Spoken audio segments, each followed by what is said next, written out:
Good morning and welcome to the Canyons Are Calling podcast. I'm Cheryl Jocelyn, your host for this show.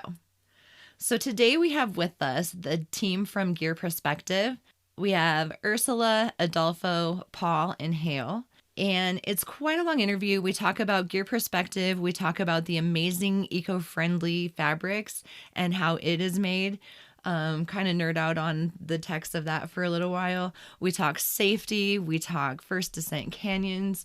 It covers quite a lot, so bear with us. If you do stick to the end, I have some cool announcements. So I know it's long, but bear with it.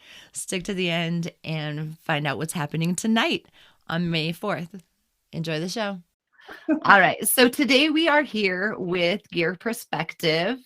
I have a bunch of people on the call today, so I'm just going to go ahead and have everybody introduce themselves and tell us a little bit about where you're from and how you got into the outdoors. Ursula, let's start with you. Okay, hi, I'm Ursula Gilliam, the owner and CEO of Gear Perspective. How I got into the outdoors, I don't ever recall being out of the outdoors. I grew up traveling around and lived in Bangkok, Thailand. Remember my dad scuba diving. We'd camp out on islands and paddle around the water and watch the scuba divers. Moved back stateside. We belonged to the Sierra Club. We were always out biking and hiking. And at 16, I became a scuba diver myself and a lifeguard and started backpacking. And I've never been separated from the outdoors at all. That sounds really incredible. I know. I don't know what it's like not to be outdoors. I did the High Sierra Trail last year, and I ended up sleeping just on a little narrow single track with a steep drop off on one side. And my friends are like, "Where did you sleep?" "Oh, on the trail." They're like, "Are you kidding me?" No. Big a deal. That's awesome. How about you, Adolfo? Since I was a kid, my dad always took me backpacking. I think my first backpacking trips, my dad will just put some little weight there just so I can have a make-believe backpack. Oh, that's adorable. But then that evolved into just, me and my friends going backpacking. Then at some point, that love for the outdoors transition into photography, landscape photography. And eventually, when I start touring the American Southwest, the desire to get deep into the canyons for photography just led me into learning and getting training to do technical canyoneering. And that moved into just almost full-time technical canyoneering, and moving into this area specifically just for canyoneering, right? Yeah, very nice. That's awesome. Where did you grow up, Adolfo? I was born in Passaic, New Jersey, and my family moved from New Jersey to Texas. Then we moved to Mexico. I did schooling in Mexico all the way to college, and then I moved back to the United States. Oh, very nice. Awesome. And now Southern Utah is your home. Now Southern Utah has been my home for the last 9-10 years. Oh, very nice. Okay, that brings us to Hal.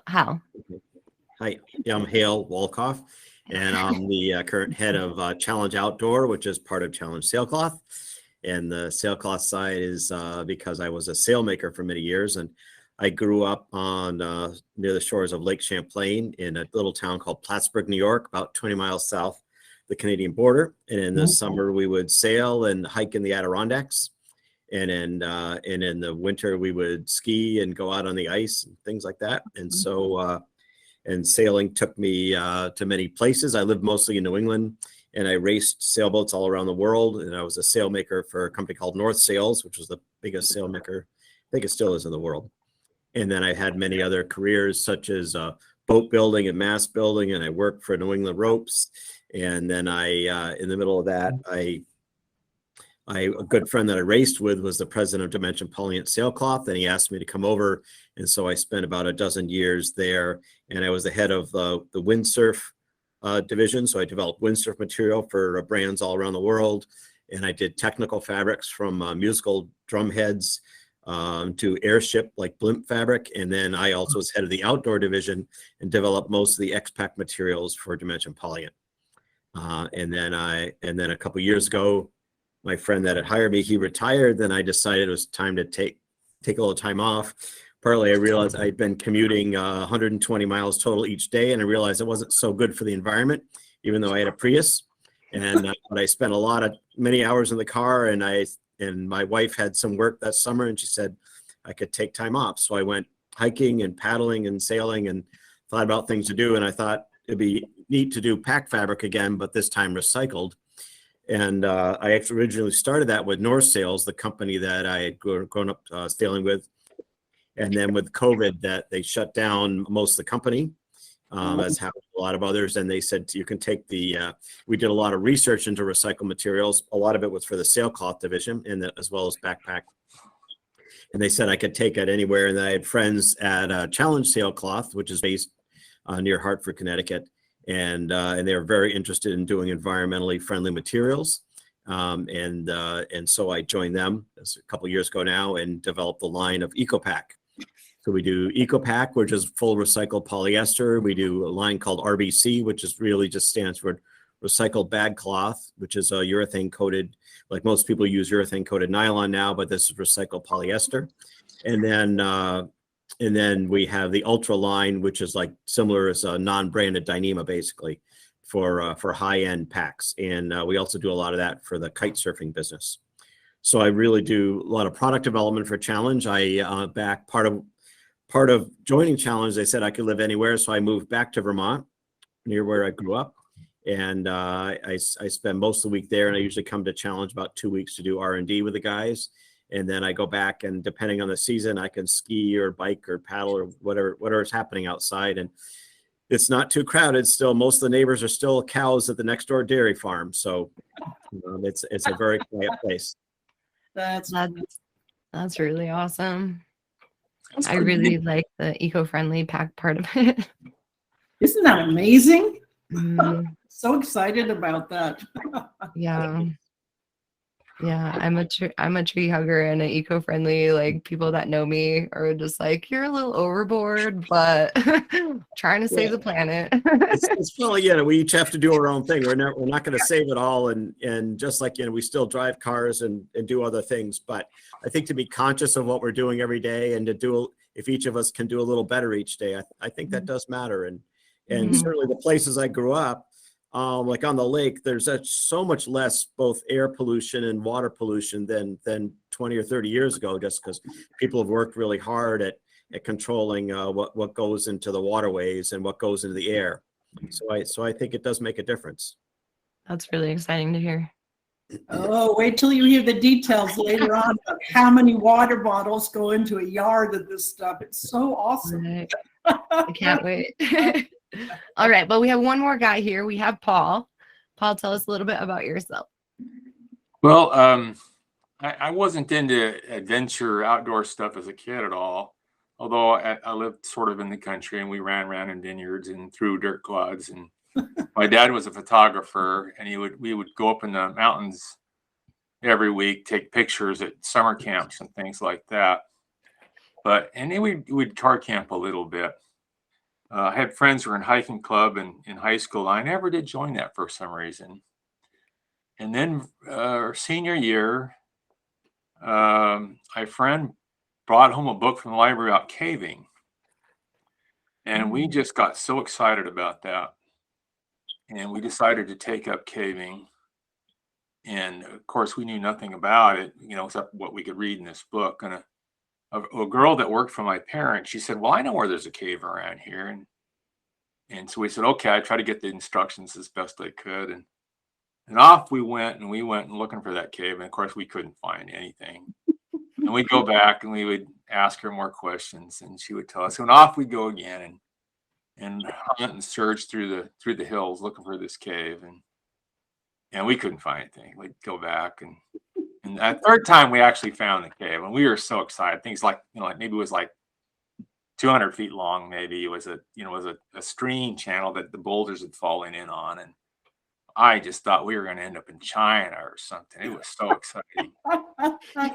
And we scrambled through that thing. It took us an hour to get through it. We ran back to the front and went through it again, a little different route. We went through like 3 times, and we'd start going there. And then we hooked up with the local caving club, and we started, learning things and actually getting a little bit of carabiners and stuff, and learn how to climb ropes. And that sort of transition. He took a class from a guy named Calderwood, and who had one of the guys who had helped Warren Harding on the nose. And so he was teaching climbing around here, and I gradually I decided I liked my climbing with a little bit of blue sky more so than the cave, and I became more of a caver. And then I really focused on that for a long time. And then in the 80s I started kayaking, and for some reason I took to that, and so I did a lot of kayaking. And then in 85 I was swimming someplace and went down to some canyon and thought, man, what's down here? And so came back with friends and went down the canyon, and well, actually took a couple tries. And so we decided to call that canyoneering. We'd never heard, maybe had heard something about it, but I didn't really know of other people doing that sort of thing. But so we started canyoneering around here, and I still climb a fair bit. I don't kayak very much, and occasionally I go in a cave and go skiing once in a while. And so do a lot of yard work. You should see his yard. Yeah, it's a huge yard. But yeah, I just getting out and moving around on rock and seeing where the water and rock fight together and sculpt each other. They're just, you get to see the most beautiful places in the world when you go out in the woods, and there's nothing to compare it. We can't create anything that's even close, really. So I feel pretty privileged to have spent most of my life exploring the outsides. Absolutely. Amen. That is awesome. Yeah, it's kind of hard to have a bad day when the view's amazing. That's how I feel. Whenever you're stressed out, just go for a hike. Sorry. All right, so let's talk a little bit about gear perspective. Your perspective. And how that got started and what you have. Well, for one, you kind of have to understand my background. My background is a very strange background. After I got a bachelor's in business from UC Riverside, I started working at a parachute place, and I became an FAA parachute rigger. And my father said, that's innovative, because I wasn't using my business degree at all. But boy, was I having fun. The Navy would bring in blueprints, and I'd draft patterns from that, and then I'd sew them all up, and then we'd go get the aircraft, and I got to hang out with the video camera and communicating to the pilot in the chase plane, and it was so exciting to video the opening so you could see the end result of your work. It was so exciting. And then I had my own business, manufacturing skydiving jumpsuits and accessories. I sold in a bunch of different countries and a bunch of states, but then came children. So yeah, I did the whole family thing for a long time, and then I became a math teacher. I love math. I love PE. We're all good. I got a master's in education, and then my last kid turned 18. Woohoo! It's like, I don't want to teach anymore. I don't want to do this stuff. I want to do what I want to do. So I started Gear Perspective, because one day I was doing a Sierra Canyon with my friend, and there were only 3 of us, and we had to have 3 ropes. So I had this vinyl bag with a vinyl rope bag with wet rope, and it was just so heavy. And I was like, oh my God, there's got to be a better way. Because I participate in other sports, and they've all evolved with the technical fabrics and all that stuff. And I'm like, why are we dragging around all this vinyl? And that's like, God, that's it. So when I decided to quit teaching, I was like, we need to have a new perspective here. And I need the perspective of a team. And we're going to look at other sports, and we're going to look at all the technical things we can do. And that's how it was born. So then I started out with Dyneema. We were doing Dyneema rope bags. And Willie Hunt was throwing them over cliffs and dragging them down waterfalls. And eventually I decided that was not going to wear like I wanted it to. And then came the pandemic. So we kind of took pause, made 4,000 masks for people. That was a lot. 4,000, mind you. Wow. Thank you for that. You're working 10 to 14 hours a day, every day, 7 days a week to get these things out. Wow. So then that kind of started to die down, thank goodness. And I went back to my rope bag idea. But by then I had discovered Expac. So I was like, oh, this is going to be awesome. And so Willie tried out a few, and we made a few little tweaks to the pattern. And then I started selling them, and people started buying them. It was like, oh, this is really awesome. And then Adolfo had purchased one of my single end bags. And Adolfo asked me, well, can you do a double end bag? I was like, oh, sure. I just put an end on each end. That'll work. So Adolfo got the prototype, and he tried it out, gave me input on a few tweaks, sent it back so I could see the wear on it, so I would know if I had to change anything. And then I started selling those. But then, as I was working on my packs, my brand new packs, they're really awesome. I discovered EcoPac, that it's almost the same as Expac, but actually it's a lot nicer. It sews really beautifully. It's supple. I love it. It's so amazing, and it comes in even more vibrant colors. And they also have the Ultra that Hale spoke about. Adolfo's trying out a butt guard in the Ultra 400. That's the blue one, Adolfo. And Adolfo has a double-ended rope bag in it he's trying out, because my next order to challenge sailcloth is going to include some Ultra. And wait till you see what that can do. It doesn't wear. Willie Hunt can wear through anything. He goes out in the canyons 4, 5, 6 times a week. He's harsh. I told him, throw him over the cliffs, do everything to this stuff. And he has not been able to wear out the Ultra 800 bottom of his backpack. That is exciting. The rest of the backpack is looking a little sorry, because it's been through so many canyons and up so many climbing adventures. But the bottom is still there without a hole, without even hardly scratches. It's amazing. So mostly right now we do single end rope bags, double end rope bags, and technically I'm not making packs yet, but honestly I've already sold a dozen. It's just people can't wait to get them, and somebody sees it and they have to have it. So I'm kind of doing an introductory phase. I'm already sold out of the teal, Hale. I can't believe it. People keep buying all these backpacks. It's like, wait, okay. I haven't advertised them yet. That's exciting. I mean, people ask me, and I told Tom the other day, I was like, I don't know what to tell people, but I know that Gear Perspective is coming out with backpacks, and I know that Glacier Gear has backpacks. And I know that Emily Canyon Gear does not have backpacks. So what do I do, right? But these are so... It's exciting to hear that you have indestructible backpacks coming out. So exciting. They are, and they come in the most amazing colors. And I'm trying to rig up the different options we can do for them.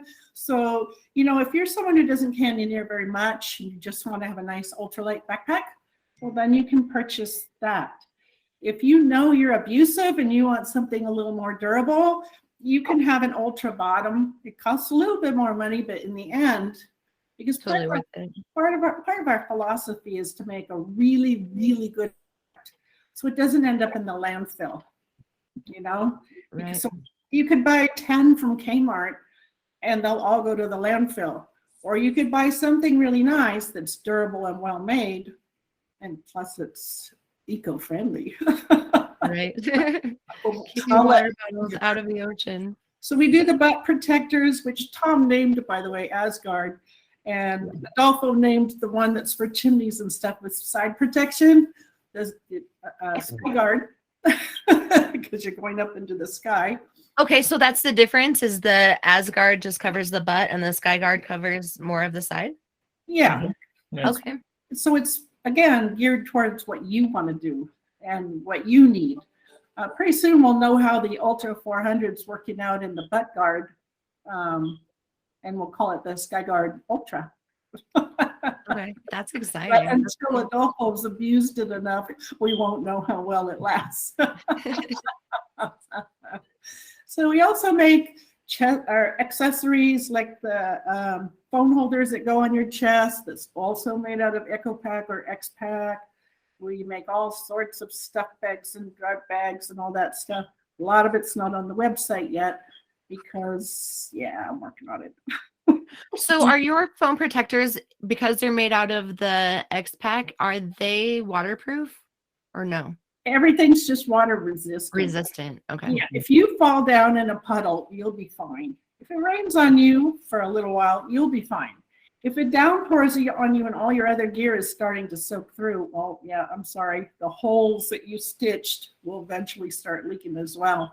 Again, if you throw it down the bottom of the swimming pool and leave it there, once you stitch on it, you're making tiny little holes. But it is water resistant just as much as Dyneema is. In fact, it's half Dyneema and half either X-Pac or EcoPac. We're transitioning there. Seems a little better than the ones that are made out of neoprene, because that's going to hold all of the moisture in there. Oh, yeah, Right. no, I've done that. Okay. I just went for the top of the line.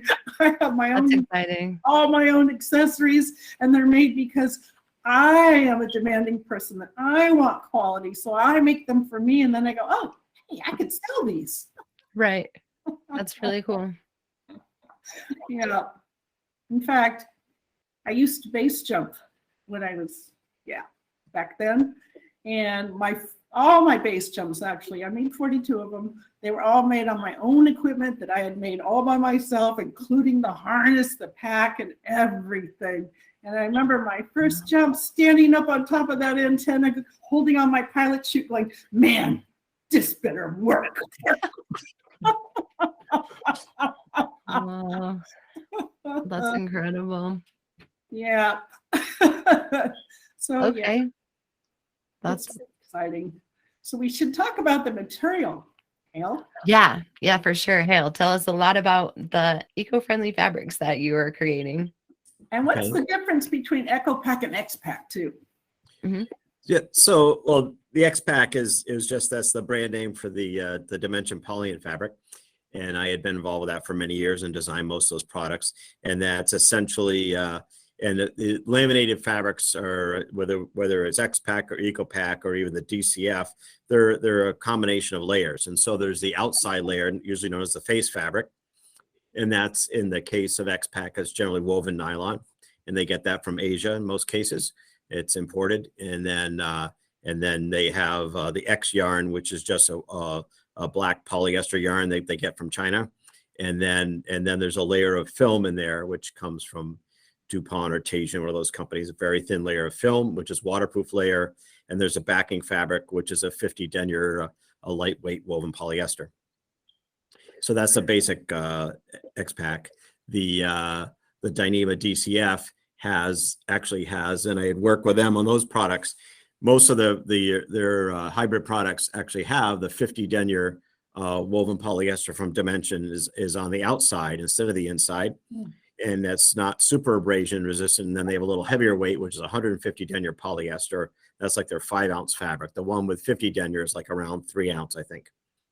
But those are still lightweight woven polyesters, and the Dyneema is on the inside. And so when it came to design a product line, and actually we had one at DP. I think they still might have. It was called like DX40, and that was actually a woven sailcloth, which was 50% ultra or Dyneema type fiber.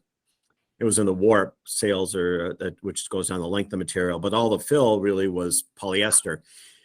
And it worked on a sail. It was the outside of a sail, but that doesn't take the same abrasion as a pack. And it turns out when we had it tested and when guys made a duffel drag around the parking lot, it was actually, even though it was a high-tech material, it was very expensive. It wasn't very abrasion resistant because there wasn't enough the ultra / Dyneema type fiber in it. It wasn't woven correctly. And so it didn't actually have very good tear strength. It wasn't as good in tear or abrasion as a basic 420 denier nylon or a 400 denier recycled polyester. It just wasn't that good. But it looked good. So people bought it some, but then I said, if we're going to redo it, and based on that experience and based on doing the fabric with DCF where the Dyneema was on the inside, so the property of the fabric that's so good with the Dyneema or Ultra is that it's very slippery and it's very abrasion resistant. It's very water resistant, sun resistant, everything. It's one of the few fibers that has that super unique property. And so really it should be on the outside to take advantage of that. That's like if you made a sandwich, you wouldn't have the bread on the inside and then the dressing and the lettuce on the outside. You'd get all, that you just couldn't even pick it up. So why would you put the bread on the inside? So I said, why are we putting the high-tech fiber on the inside? It should really be on the outside where it works. And so we designed some of those weaves. We started with a 400 and 800 denier, which were similar to some sailcloths we had done. And those got to be popular pretty quickly. Palante Packs, based in Utah, was the first to use it. And we got a lot of feedback from Andrew Bentz there. And then we did a little work with Chris Millard at Light AF, which is based in New Jersey on the East Coast. And I was able to use close to me. So I was able to drive down and meet with him. And he said, hey, we like a lighter fabric. So we're thinking about that for our sailing products. And then we came up with a Ultra 200, which is a 200 denier. And it weighed, the 400 denier weighed like 4.5 ounces. And that just blew away. The dimension material weighed over 7 ounces. And the fabric that was much lighter was actually much better in abrasion and tear strength. And the 200 denier weighed 3.5 ounces. That was also much better at half the weight of the DP DX40. So we knew we were onto something there. And a lot of guys tested it, and Light AF kind of pioneered a lot of packs in that. And then guys went to Europe, such as Bonfuss and Atom Packs, and a few others. And then it's kind of spread around the US. Now Z-Packs is using a lot of the Ultra 200, and they've also branched out into the Ultra 100, which is, we had requests as soon as we did the 200, guys said, we want a material that is waterproof and strong and abrasion resistant and weighs less than 3 ounces a yard. So that's the Ultra 100. Now, as the fabric gets lighter, it actually gets more expensive. People say, hey, why is that? Because it's lighter, there's just not as much there. And the reason it starts with a yarn. The yarn, when they extrude these yarns, it's a very expensive process. And to make a small yarn is much more difficult than a large yarn. So when you buy the fiber, you usually buy it by the pound. And for example, these aren't exact numbers, but like an 800 denier, Ultra 800, the yarn costs like $10 a pound, and Ultra 400 is $20 a pound. Ultra 200 is like $60 a pound. You get to Ultra 100, it's $100 a pound. And so you're not using many pounds, but it's super expensive. And then if you go to weave it, it's called ends per inch. So how much yarn is in each inch of material so that you actually have a fabric and it doesn't look like bug screen. And if you had the same amount of yarn, like an 800 or 1,000 denier yarn, even like a Cordura, if you did that in a 100 or 200 denier, then it would just be an open grid. There would be hardly anything there. So it wouldn't even be a woven material really at the end of the day. So when you're weaving a light material, this is whether it's Ultra, to be nylon or polyester, the very light materials have a much more yarn, ends of yarn per inch. And therefore it takes a lot longer to weave. So the lighter materials have more yarn per inch and take a lot longer to weave, and the yarn itself is much more expensive to produce. And that also goes for nylon. If a lightweight nylon, like a 20 or 30 denier, is much more expensive per pound than like a 70 or denier, 100 denier. So it's in the scale of things. People ask, we'll do anything lighter. There are some yarns lighter than that, but then all of a sudden the yarn's like $200 a pound. And then by the time it's a woven material, it's ridiculous. It's just not worth it. And the other reason you you don't get that much lighter when you use a smaller yarn because you have to have so much of it to keep the air from going through. And then what we do is we take this and to stabilize the material, traditional pack fabric has a polyurethane coating on the back, and instead we laminate to polyester film. This is recycled film made from bottles collected on beaches in Asia. And we have a company that makes it for a special, and it's 97% UV resistant. So it's like putting sunscreen on your arms or on your face. So you can be out in the sun. And the recycled film lasts 5 times longer outdoors than new film does, than virgin film. Cool. So that was kind of an advance that we made. And also the film is matte, which is a dull surface instead of shiny, because the matte material holds wrinkle memory less, because when film or like materials like tinfoil, you crinkle it and you can't get all the wrinkles out of it. So a matte film is softer and holds less wrinkles, and it's also more abrasion resistant than shiny film.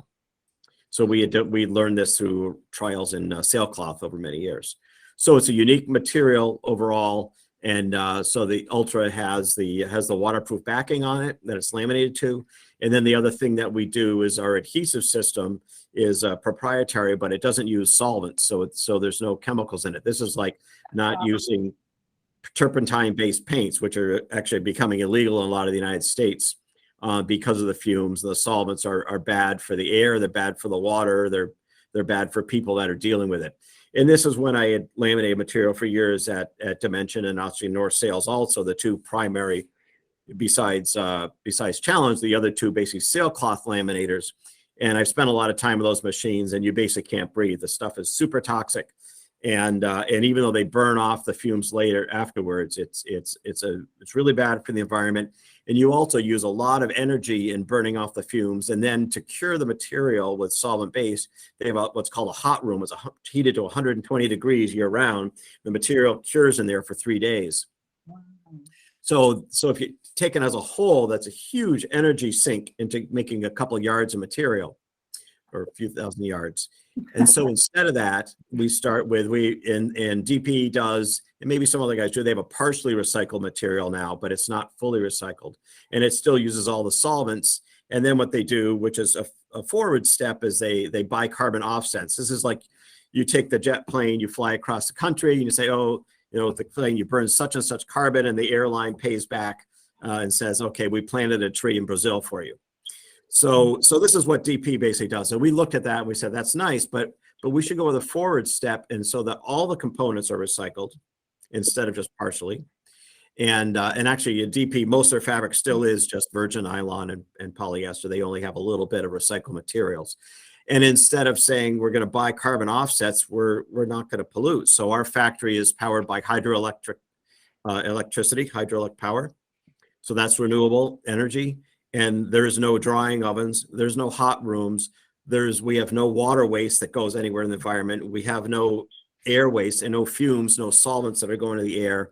And we also aren't harming the people in our factory that are breathing solvents. In fact, even though China is a relatively polluted place, and I've been there many times, and I think they're working to improve this, the area where our factory is in China that laminates EcoPac is solvent free. You're not allowed to use solvents in manufacturing there. So the Chinese even have recognized this is not so good for the environment. Mm-hmm. So we've taken a bunch of those steps, and we've created a material that overall is environmentally friendly today as we can make it, and also pollutes the least amount along the way. And as Ursula referred to, each yard of our standard EcoPac contains about 20 plastic bottles. And when people ask why you do it in China, the reason is, well, partly our engineer that we developed the system with is a brilliant guy, and he's our partner in the business there. So the kind of base there with this adhesive system and this manufacturing system. But the other reason is virtually all the recycled materials are made in China. So to take those, transport them by air or by sea to the United States, glue a couple layers, make a sandwich together, and then ship it back. Most of the cut and sew factories are in Asia, except for the small brands like Ursula are making themselves in the US. But all the big brands, North Face, Patagonia, everybody, even if they're environmentally friendly, they're shipping stuff back and forth all around the world. And a friend of mine's an engineer at Patagonia. He says, hey, you guys are crazy when I was at DP to make stuff in the US and ship it back to Asia. He said, you should have a factory in Asia where the environmental footprint is the least. And so that's actually what we're doing now as Challenge. And so that's it's worked out, I think, quite well so far. It really sounds exciting. Like really It incredible. is exciting. And if you consider what a love I have of textiles and performance, and when I used to do skydiving jumpsuits, I had to consider the aerodynamics of each flyer. Were they shaped like a bowling ball or a little tiny stick figure, or, you know, and they all have to fly together. So you had to do aerodynamics. So I love performance textiles and what it can do. And I'm always trying to search for new things. Now I'm looking for homes for this Ultra. I love the Ultra. Adolfo, don't you love the Ultra? Yeah, so far it has been performing really good. It's I already went through a couple of canyons with the harness protector, and yeah, I mean, you see how it has some scuffs, but the fabric is not showing any. You know, on the other fabric, you start seeing how the threads start breaking a little bit, abrading. Yeah. Here is you don't see any of that so far. Yeah. How about the rope bag? How much have you used that double-ended rope bag that I made you out of that? Now that one has probably like 15, 20 canyons or so, and it's we threw it about 3 weeks ago out of a 300-foot rappel on purpose, you think? And it landed on, you know how at the base of the rappel sometimes there's a lot of scree and rocks. Yeah. It landed on that area, and I said, okay, I know it's abrasion resistant, but maybe it got a puncture somewhere, because it landed, and no, it just didn't have any damage there. So far so good. Yeah, it's pretty good. That's awesome. I'm hoping to offer pack bottoms in that eventually. You know, and I think it will be really good. But boy, wait till you see that Ultra 800. I just get so excited by textiles. So can we talk about the double-ended rope bag a little bit and why you felt there's one now? I have it now, and I'm excited to use it. I haven't been able to use it yet, but just explain to people like what the need for a double-ended rope bag is, like what the benefit is. Right. So for me, the initial need for it is I've been guiding for the last couple of years, and when you're guiding, depending on the group, sometimes you need a top rope belay, and if you don't have, either you carry two ropes, one to set up the rappel line and a separate rope for the top rope belay, or I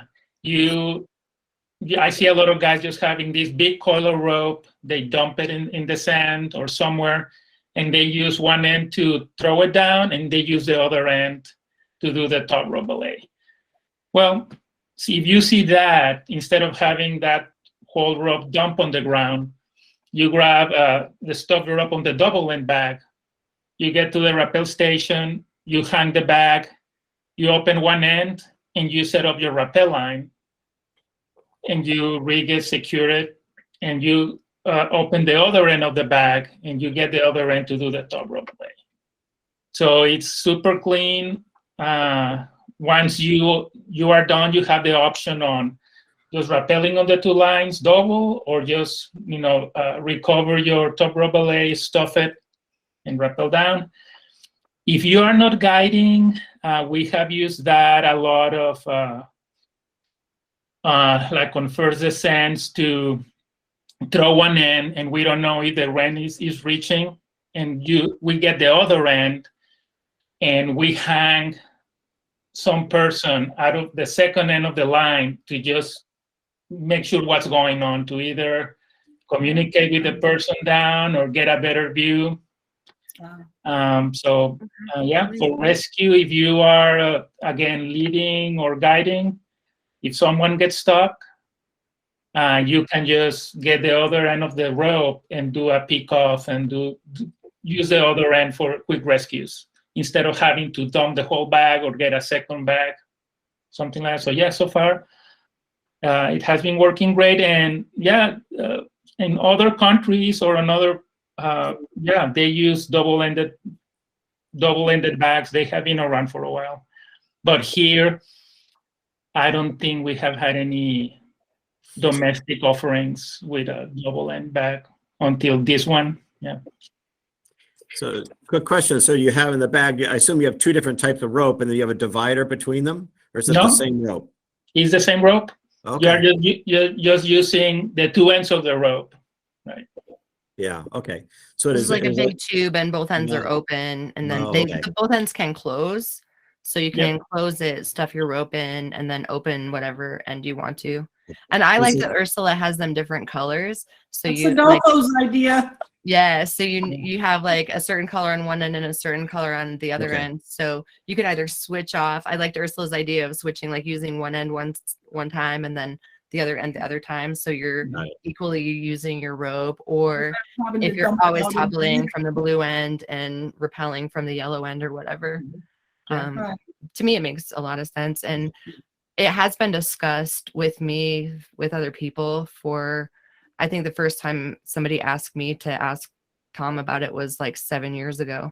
And he thought it was just not necessary because it was creating a problem for a scenario that didn't exist. But in the guide scenario, I can completely see that. As being a guide in the past, when I guided, we didn't have a rope bag because we had to use both ends of our rope. Right. Like you're saying, if I was able to just pull that one side out and top belay Yeah. my clients and then have my other, it would have been so much easier. Yes. So much easier. So So there's I a- like the innovation of a double-ended rope bag, and if other people don't like it, they don't have to use it. Well, Right.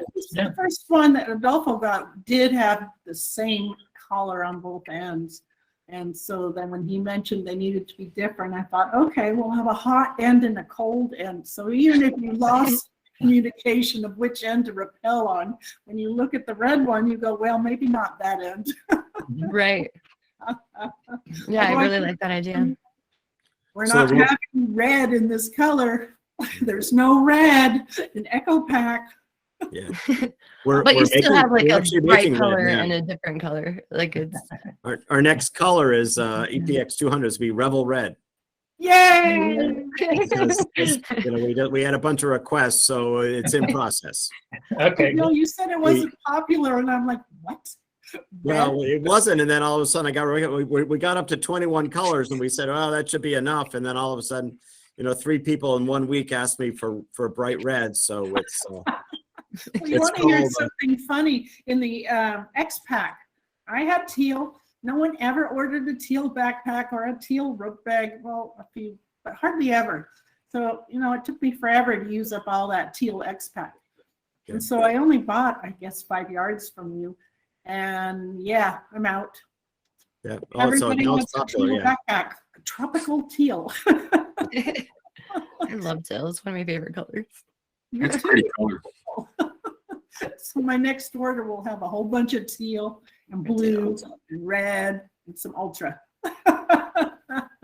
That's exciting. It is exciting. That's why, I put so much of my savings in here, all of my time, but it's because I love being able to create and to use my math skills to be able to, draft patterns and calculate volumes. And, somebody will ask me for a special bag for a pack raft, and I sent them off to Texas, and boy, I got back this text. It was spot on. The materials were perfect. The fit was perfect. The design was perfect. And so now I'm going to be designing pack raft bags too, if anybody wants one. Oh, that's cool. I've done a whole bunch of them now, and they have all the fabulous ultra colors, including hot pink and teal and all I those. do have to say, I really, really love the colors of the pack that you sent me, the rope bag. The purple and the Yes. blue and the orange are just great. Like That so orange bright and vibrant. is for photography. Right. Yeah, I love bright colors. So good job, Hale.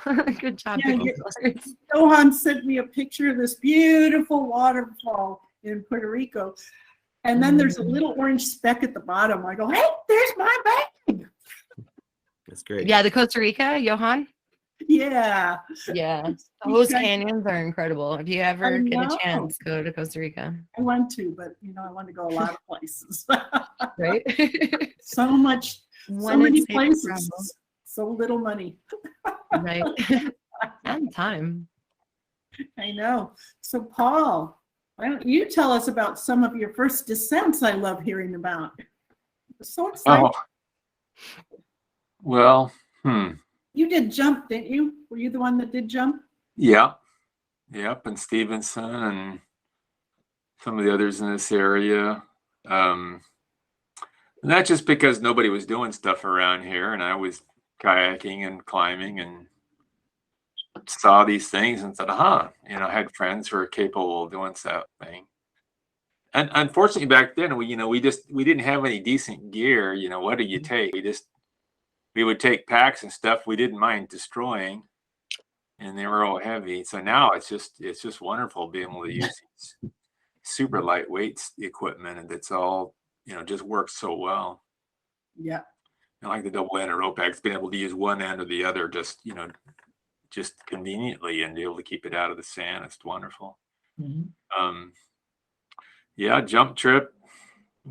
I went swimming. I used to climb in that area, and we'd go swimming down there and walked out to some waterfall and thought, what's around the corner?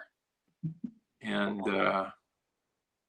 so we, and I just assumed it was like some trivial thing, and went down there with a rope and a few pieces of webbing and got down to, a big waterfall, a real big waterfall, and thought, boy, I don't have the right gear for this. And so I had to climb back out, and then that just got me determined, and friends finally came back and went down, spent a couple days going through there and adding a couple bolts, and just, man, this is so neat. And not knowing what to call it, we'd always say, well, what do you call this? If you were just rappelling, you'd say it was rappelling, and if you're just scrambling, you'd call it scrambling. And if you were just swimming, you'd call it swimming. And but what do you do when you're doing all in one trip? You're jumping and rappelling and swimming and scrambling, and so that's what we call the canyoneering. Another course over in Arizona and Utah and stuff, they were already doing it, but not doing it really here in the Central Sierras at all. Did you guys started at what is now known as upper jump? Well, that was a different story. I had swam up into that, and we didn't do that for a long time because I thought it was essentially flat. And a friend who had a school, he wanted to take his high school outing club. He said, well, would jump trip be okay for that? And I go, I don't think so, but there's this upper section. It'd be fine, So we let these bunch of high school kids, I had no idea what I was getting into. I just totally, had it in my mind that it was a different thing. We get in there and we get to where it was really committing. He was like, we're not taking our kids down there. And I go, we just like, this is more. So we took them out there, and then I said, I got to go check this thing out. See why have I thought it was one thing and it's more serious. So a friend dropped me off, and I took an oil rope and a bolt kit just to wander through it. And I never used it. I didn't have to use the rope or the bolt kit or anything in there. But at that trip, I know lots of people there's really nice rappels in there. Mm-hmm. But I always preferred to down climb or jump when, back in that time, if I could. So I wandered through that by myself and thought, okay, now that I know what's in there, I'm okay taking the high school kids through there. So the next year he brought his group through there, and it became an annual trip. It was a high school outing at a private school up in north of San Francisco. I'm going blank on the little town up there, and he'd come back year after year. And then I even ran into somebody here a few years ago. It was like, oh yeah, I was on the outing club. We would go down to the upper jump trip. And so it was pretty neat. Every year he would take kids out through there. and they put in all a bunch of rappels and things, and I don't know if they're still doing it. You know, he's moved on, but I imagine it was a big deal for those kids. And That's awesome. at any rate, you know, it's just an excuse to go exploring, and that's, you know, in places like that, it's nice, and you got the water and the rocks all working with each other and creating sculptures, and you know, it's so beautiful. And it keeps you out of the brush on the sides. You know, that's the thing. You know, you've got all that brush on the sides. Well, I'm not going up there, and here with the water. So, yeah, but it's nice being able to have lightweight gear and stuff to get through this stuff. It makes it so much easier. Yep, like I said, that's how it first came about, schlepping all that vinyl through that canyon, the vinyl butt guard and the vinyl backpack and the vinyl rope bag or PVC or whatever. It's all vinyl to me. So, Right. why am I doing this? There's got to be a better way. Absolutely there is. I'm really excited about that Ultra 400 too, Adolfo. I can't wait to hear how that works out. It hardly weighs anything. It's like a feather. You don't even know you're wearing it. I want to get one of the sky guards to protect the side of my leggings because they're all ribbed on the side. Yeah, To hear I that you got have the side idea protection as well as butt. That's awesome. going to the canyons in the Norwatch, in Escalante, where you are stemming and pressing your body against the canyon. I was getting out, and the butt protector was fine, but the side of the hip area of my pants were always shredded. So I just asked Ursula to extend the fabric to just the hip area. Right. Yep, Skyguard was Adolfo. That's exciting. So right now, the Skyguard and the Asgard are made out of a heavy-duty ballistic cloth, which is lighter than Cordura. It's not going to be as durable as vinyl. So if you're going to do something, you should have vinyl, then you should have vinyl. But for the most part, you know, like Adolfo's didn't even show the slightest bit of sign of wear for the longest time. It doesn't hold water. Like Cordura will get wet and saggy. It's not as heavy as vinyl. It's very protective and can last a long time. And the best part is it's Velcro attached. So you can switch harnesses, loan it to someone, take it off, whatever you want to do. So that's exciting. Yeah, can you put it like on a belt or something if you're like not canyoneering and just want it for protection on your pants? Yeah. That's cool. Anytime you want to do some butt sliding, it just Velcros right on and off. I have already got a belt where I sometimes just dismount the guard from the harness, put it on the belt, and put some webbing on my legs. On your legs. I'm just exploring canyons and sliding. Yeah, it works. That's so cool because there's a lot of times you want to take, especially in North Wash, you know, you're just doing climbing and stemming and messing around, and you're not really rappelling, so you don't need your harness. You don't want to wear that out. Yeah, just playing on the slick rock. Yeah, that's really cool. That's still that protection. I wonder if that would work for glissading. Yeah, there's so many times I'm like, I'm gonna leave my harness on because I want my scuttlebutt to protect my pants, you know. But if I can take my harness off to protect my harness and still protect my pants, like that's super exciting. That's really exciting. Yeah. And I'm not a mountaineer, so I'm not really sure about glissading, but it sounds like, I mean, the fabric seems like soft and fast. If it's kind of like vinyl, like it seems like it would be. Yeah. It seems like it would go. It does. So I have to go out and try it. Oh, that's crazy. All right. Well, I don't want to take a lot more of your time, but I want to make sure that we cover everything that you guys want to cover. So is there anything that we haven't touched base on that you want to go over? Not that I can think of. I pretty well wanted to discuss my technical background and my joy. I have joy. That's what I bring to the table. My laugh. It's an awesome laugh. I love it. It's definitely infectious. That's what everyone usually says. Oh, that's pretty good. Well, I appreciate talking to everybody because I didn't know much about there's no canyons where I live, and it's pretty wet. It's not dry, and so I don't. The only cave that has a black bear in it, so I'm not going there. There is some stuff I hear. I mean, there's Yeah. climbing in the Catskills, and I did an interview with a girl Right. in Georgia that they do cascading out there. Really? So cascading in Georgia, which is similar, I feel like canyoning. It's just rappelling down waterfalls. Okay.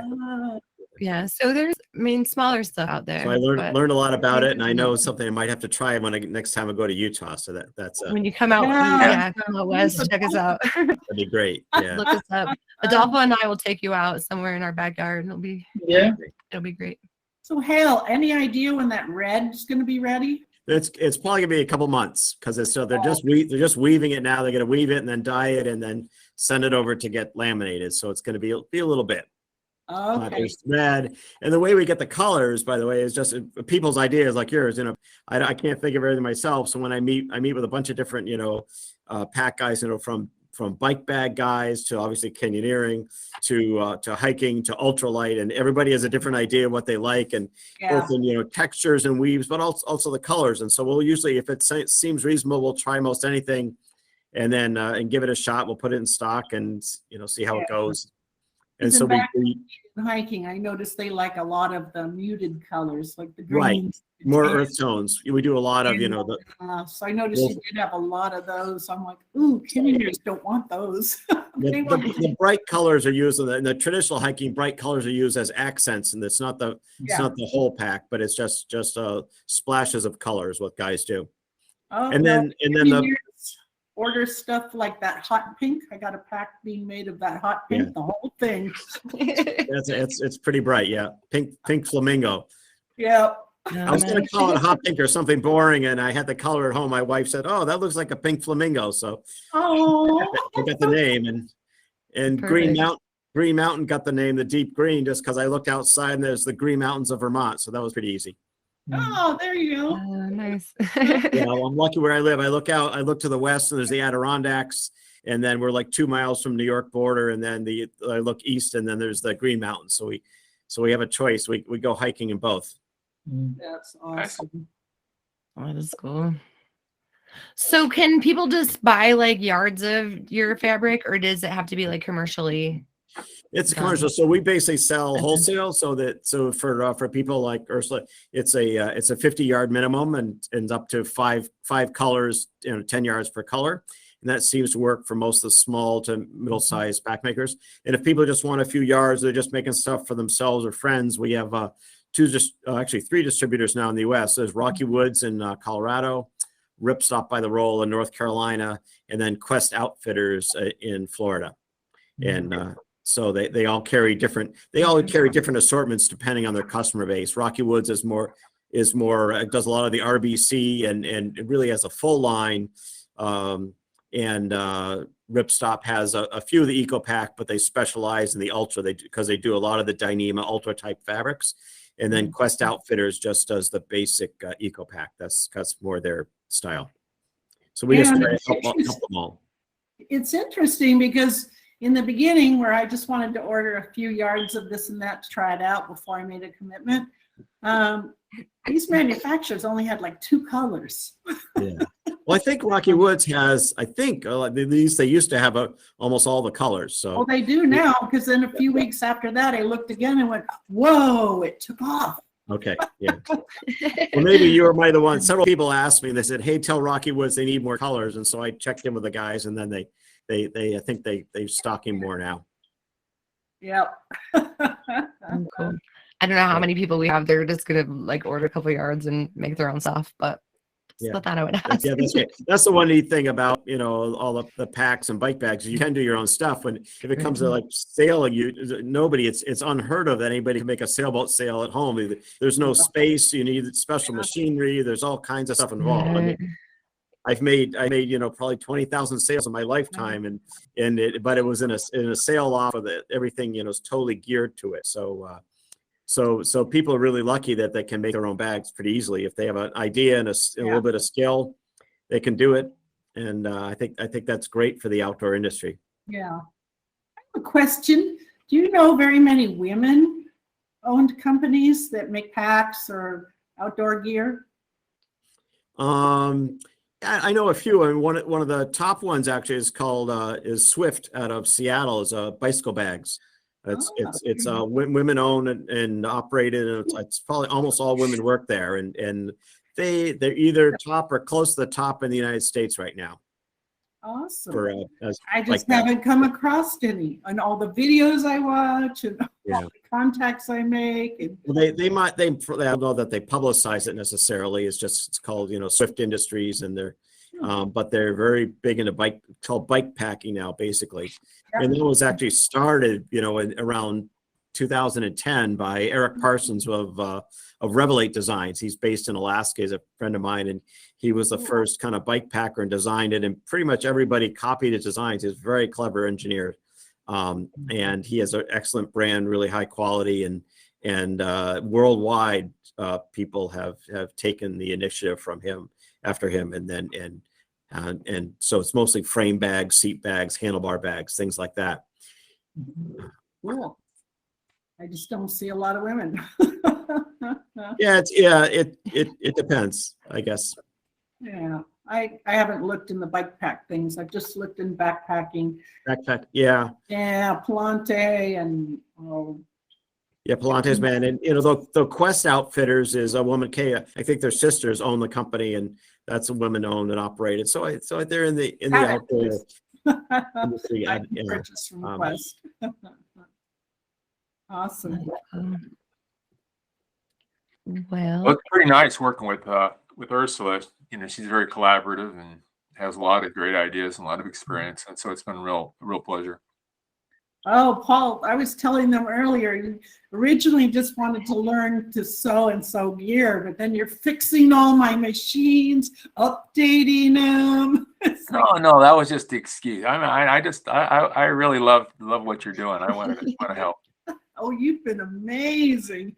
He put new servo motors on my machines because I was running clutch motors. It's amazing.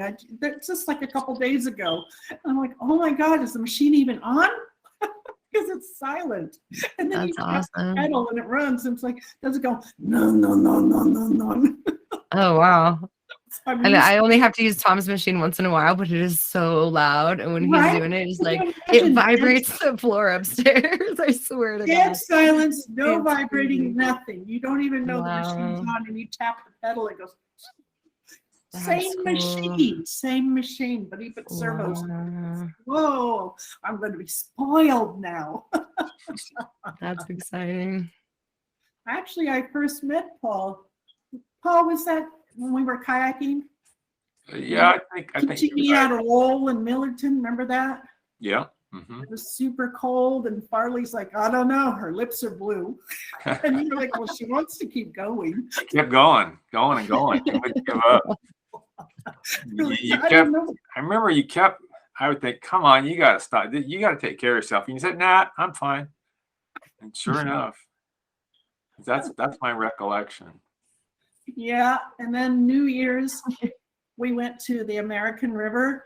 Yeah. And Paul's a photographer, so he was going to take some awesome kayaking pictures of me. But every time he would get to shore and then get up on this rock, so I'd come shooting by in the rapid, I'd flip because it was like 12 miles long, and I flipped like 3 or 4 times and swam. It was a yard sale. My boat would go one way, paddle one way, and me a different way altogether. Oh, man.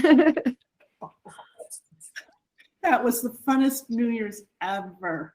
It really was. Everyone's like, aren't you old? Because it's January 1st. And they're like, what else do you do on New Year's Day? Gotta go get cold. Go do something. Okay, freezing. and the last rapid in the dark. Oh my gosh. That was so fun. I smiled ear to ear for a week after that. So Paul and I go pretty far back. It's really awesome working with them. Our very own freeze fest. Yeah, It sounds like it. It sounds like Freeze Fest. not when you're all high on adrenaline.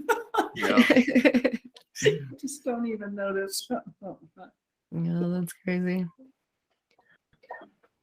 Oh, let's go talk to Adolfo. Oh, there he is. So it's been amazing working with Adolfo as well, because I don't know, he comes up with these great ideas and he has all the experience I don't have. I have ideas and I want to try everything out. And so I need a team of experienced people and that could give me different ideas, can work with me differently. The member of our team that's not here is Chris Quigley, who works on my website for me. Yay, shout out to Chris. Yay. Websites are hard. Awful. Good job, Chris. That's awesome. So speaking of your website, what is your website so people can find your gear? Gearperspective.com. Okay, I will have a link to that in the show notes. Yay. And when do you think that you will have backpacks available? I'm going to go to the SoCal Roundup this weekend, and then I think I'm going to make my attempt to get it on the website next week. Okay. So probably by the time that this airs, because this will probably come out in May, you'll probably have them on there. Oh yeah, by the time this airs, they will be available there. I'm just working out what's to be an option and what the basic pack is, because you want to accommodate as many people as you can by just, why pay for all the bells and whistles if you don't even want them? I know people are going to cut them off. Right. People can. Yeah, that's really cool to give the customizations. Yeah, that's why my rope bags only have little tabs so that you can configure it any way you want. And I get comments back, thank you for not putting straps on there. Useless straps that just hurt your shoulders. Well, if you want it, put a sling on there, or use some of your tubular webbing. Just strap it up. Do you have an additional strap that you sell separate or no? I do. It's a 4-foot sling. Yeah. Okay. So, if you want to use your backpack style, you just get 2 slings and put it on there. Or people have told me they put 1 sling on there and then they use their tubular webbing on the other side because they don't always want it with 2 straps. So I like options. Get it your way. Yeah, that's a very, very cool. Very cool. And then you're not paying for unnecessary things that you don't want. Well, yeah, in the very beginning, I had the guys from Search and Rescue bring me all of their different bags, all of them. And I looked at them and they all had so many different straps and this and that. And I go, you know what? I don't want to do any of that. I want it so that you can have the option of having it any way you want. So that's why it's set up the way it is. And it should just be add-ons. It shouldn't be stuff you have to cut off if you don't want it on there, Yeah. Simple. I think Adolfo calls my designs elegant. You didn't hear that. Because they're simple, sleek, and light. Yeah. High quality. So Adolfo, where can people find you? I know that you do some trainings and some guiding and stuff like that. So guiding, you can look Epic One Adventures, book with them. Workshops, I do them once a month through the ACA, and we do it here outside St. George in Leeds. We have those. For just a more comprehensive class, so I teach some classes with Excursions of Escalante. Okay. Yeah, they offer at least 1 or 2 intro, intermediate, and advanced levels every year. They do pothole classes and a bunch of stuff. If you want to see pictures of the double bag rope in action, if you just Google my name, and you probably will find either some pictures in Instagram or Flickr. Okay. I'll have links to excursions and the ACA so people can find the classes there. Hale, you mentioned some other places earlier, and I will put links to those. Any other places that people can find you? Well, just it's challenge-outdoor.com is we just, actually set up a whole new website with pictures of all the different colors available. And so I think people will like that. Okay, awesome. So we'll direct there as well as the places if people want Yeah. just little Just amounts of amounts. fabric. Yeah, the others, the distributors of Rocky They Wood, can Strip get Stop, that. and Quest Outfitters. Sure. Awesome. And all the do-it-yourselfers. Yeah. I don't know how many of those I have listening, but maybe there's a couple. Okay. Who knows? Paul, how about you? It's finding me. Yeah, do you want people to find you? Do you want to stay silent? I'll stay silent for the moment. Yeah. That's fine. They can reach out to Ursula and tell them thanks for keeping the machines running smoothly. Yeah. That'd be great. Okay, I normally ask like what everyone's favorite snacks and beverages and all that stuff is, but I feel like with 4 people, that's just going to get really long and drawn out. I know. I do want to ask safety tips for listeners if anyone has any safety tips, because I'm all about safety. We're looking at you, Adolfo. It's so hard because now there are so many people entering the sport. Yeah. At all levels, right? Either totally like the last podcast that you have someone that has never been on rope and just jumps on a trip for the first time. Yeah. We get, I think, especially in the Colorado Plateau, desert canyons, we get a lot of climbers that they have some, I feel like what they know is how to rappel down from a top rope anchor. And that is kind of good enough for them to go canyoneer. Probably the most concise tip that I can give anyone is, regardless of your level of experience, just seek some training, right? Just seek some training beyond going into a group and just ask 2-3 questions and saying like, and get some thumbs up, like if I do it this way, is that okay? And then go. Seek some training. If you feel, we all, even myself, when I started, we at some point you start doing things that you think you are doing fine, but you are not, right? Yeah. If you have some training and you're really, or you don't think you have some training, every time you are looking down a rappel, just ask yourself, what if something's happened, right? What if the rope is short? What if someone gets stuck? And just have a plan. Have a plan B, right? Yeah, Or if you, right. I like to just practice those scenarios in a group setting, just so you're constantly on your toes. Mm-hmm. Once, if you got that route, if you said, what if something goes slightly wrong? What am I going to do? Just by running that mental exercise, you will immediately start exposing your shortcomings, right? Mm-hmm. Like some people were discussing your last podcast, what could they have done? Oh, just throw a rope to the person. She's hanging on one hand. Would I have known how to transition over? Right. So that wouldn't have been the useful. other one. So it's still pretty risky, right? Yeah. So many things. So either seek training, and if you think you know enough, just run through some scenarios on your head. And if something is horribly wrong, what am I going to do? Right.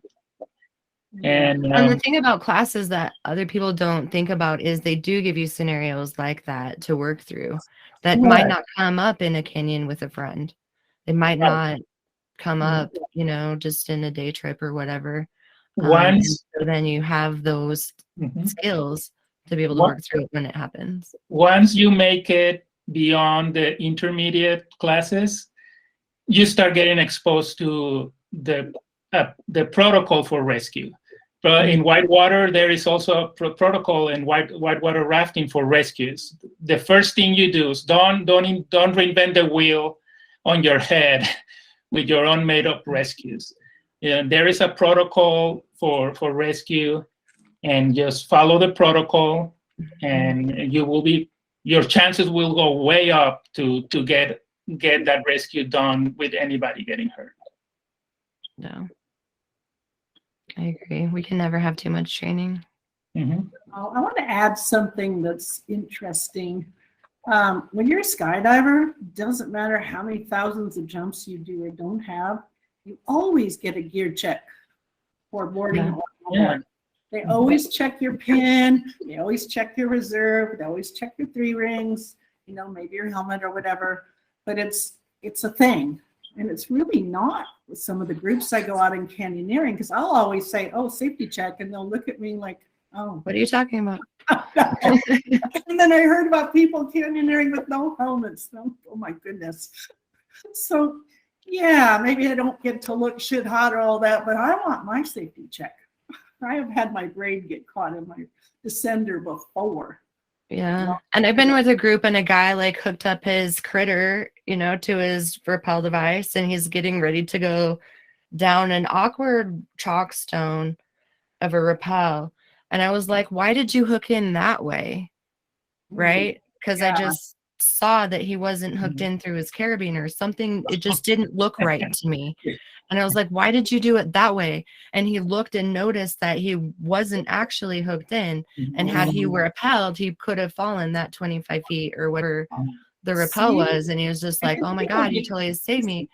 And so I'm always watching, even though I might not be like Right. making sure, but I'm watching from a distance, and I've stepped up a few times. And also to point out too, when you're hooking up to a rappel, like so many times people will throw the pull side of the rope down, and like both sides of the rope are down, and a person will hook in and rappel on the wrong side, right? And that causes an accident. And so just to make sure that you pull back and get the weight in the rope before you actually start rappelling is something that I'm constantly doing. I saw a really bad fall at the beginning of my canyoneering days. And so I always, if I'm last, I will hook in and then throw the pull side. I usually don't throw the pull side before I'm hooked in as the last person, just because of that, because then you know that you're on the right side. Right, just throwing the 2 ropes for the whole team. If you have 6 people, it's 6 invitations to hook on the wrong side, right? Exactly. But if you have the rope hooked up and one side's down, 5 people hooked to the right side. Yes. Right. Yeah. 1, right? Yeah. And that's just training and experience, I think, that people overlook a lot of times.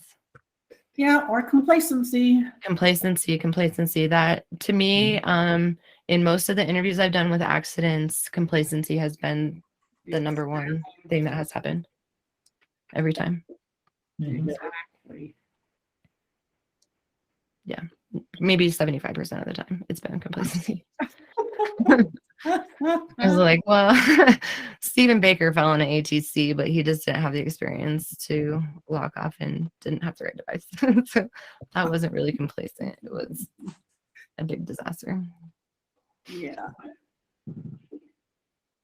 But yeah, I mean, like Lewis and Everett, Lewis had done over 100 canyons, and they set the rope double strand on a questionable area. Because when your beta differs from reality, you need to use reality, not what the beta says. Right. And when you can't see the bottom, make sure you have a contingency plan. Absolutely, yeah. That's kind of great. That's always my safety check. Just look around. Don't get too focused. Look at the big picture. Yeah, on the big picture. Enjoy the scenery, but look around and feel the environment that you're in. Yeah. To me, that's part of both the growing and the learning, and just being able to see what's going on around you. Yeah. 100%. Could be so safe until it's not. Right. And, right. Canyoneering seems to be a sport where you can go a long ways without getting in trouble, because it seems to be you know, there's a lot of tolerance for error, but it goes, when there is an error, it goes from 0 to 100 100 So quick. really fast. really fast, right? Yeah. So I think that's why we go through our canyoneering activities or careers without experiencing a scare or an accident for a while, and complacency builds in, starts building up. But yeah. Yeah. Hopefully these stories help. Anyway. Okay. Thanks for getting people thinking more positively about safety. Anyway, unless anyone has anything else to add, I think think we're good. Let's go out there and enjoy Great. the Thanks so beauty much. of nature. Thanks, Charles. Thanks, Charles. This was awesome. Get out I'm there. Yeah. actually so excited to have all the people who influence me here, except for Yeah, Chris. I'm excited to see how your crew grows, because I know that there's definitely a demand for backpacks and rope bags in the sport. So, Yeah, and eco-friendly ones at that are super exciting. I know. I That's love what the I'm most EcoPac. excited about. It's so awesome. The environment is so important. We need to protect it. It really is.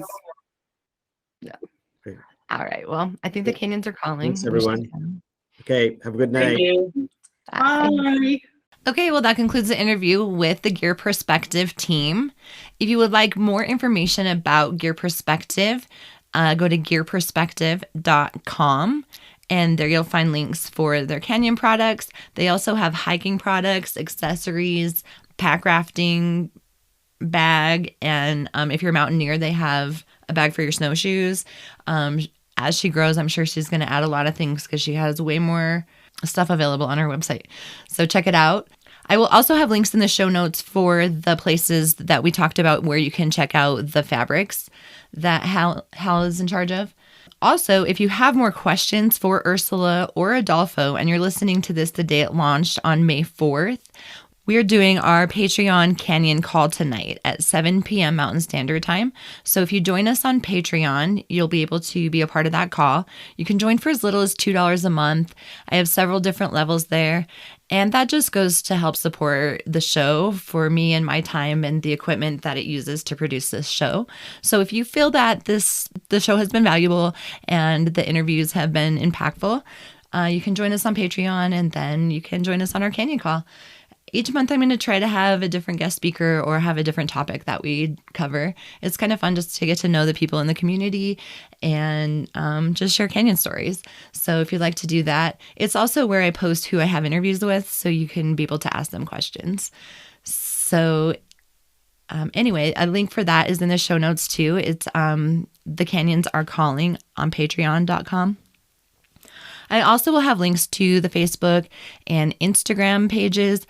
I honestly really suck at Instagram, and I just found messages from like October and March, and I am so sorry that I'm just barely getting back to you guys, but it really made me feel awesome to know that I have so many fans out there. It really, really warms my heart. I'm totally out of my comfort zone talking to so many people, but I am really having so much fun with it. So thank you so much for reaching out. If you have an idea for a guest on the show, the best place, honestly, is to email me at thecanyonsarecalling@gmail.com. I may not respond to every email, but I do read them. And I do have so many ideas in the works, and a lot of you are all on the same page. So that is awesome. So anyway, this has been a really long interview, and I am going to be done rambling. The canyons are calling all of us. We gotta go. May the 4th be with you.